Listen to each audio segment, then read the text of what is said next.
آرا یروشلم لیا جا چکا. چھینا کن سے گیا؟ عربوں سے. عرب واپس لے سکتے ہیں؟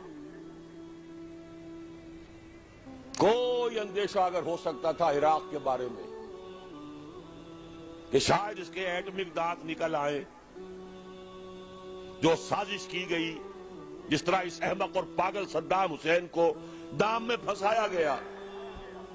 100 دام، 100 جال، دام کہتے ہیں جال کو، 100 دام اس میں جو پھنسا ہے، تو اگلا پچھلا کھایا پیا سب اگلوا لیا.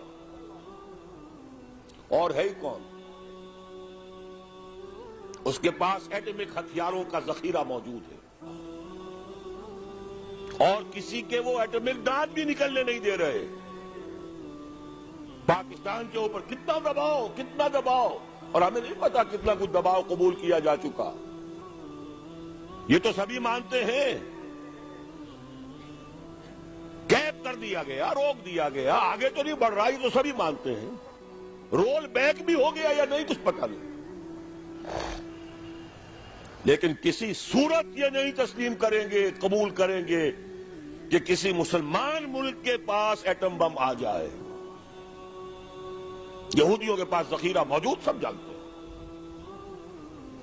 بہرحال یہ جان لیجئے، اس علاقے سے امید ہوتی ہے سندھ اور خراسان. حالات بہت خراب ہیں ہمارے، اور حالات بہت خراب ہیں افغانستان کے بھی، لیکن حالات کے بدلتے اللہ تعالی کی مشیت کے تحت دیر نہیں لگا کرتی. سیرت نبوی میں مجھے نظر آتا ہے سن 10 میں، 10 نبوی، ہجرت سے 3 سال پہلے، 2.5 سال پہلے،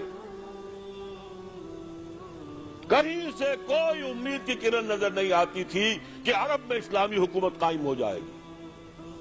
10 برس ہو چکے محمد الرسول اللہ کو دعوت دیتے ہوئے، اور ابھی تک بمشکل 125 آدمی ہے. اپنے بل پر، اپنے طاقت پر مکے میں رہ بھی نہیں سکتے. کیسے ہو جائے گا؟ کہاں سے ہو جائے گا؟ میں آج پوچھتا ہوں، کوئی شخص بتائے، کہیں سے کوئی امید کی کرن اس وقت نظر آتی ہے؟ اس ماحول میں لے جائیے. اگلے 3 سال میں کیا ہو گیا؟ پہلے سال 6، اگلے سال 12، اس سے اگلے سال 72، اور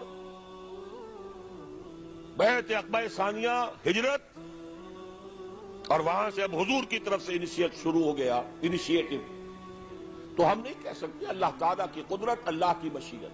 یہ یقین ہے کہ دنیا کے خاتمے سے پہلے نظام خلافت قائم ہوگا، اور تمام دنیا میں ہوگا.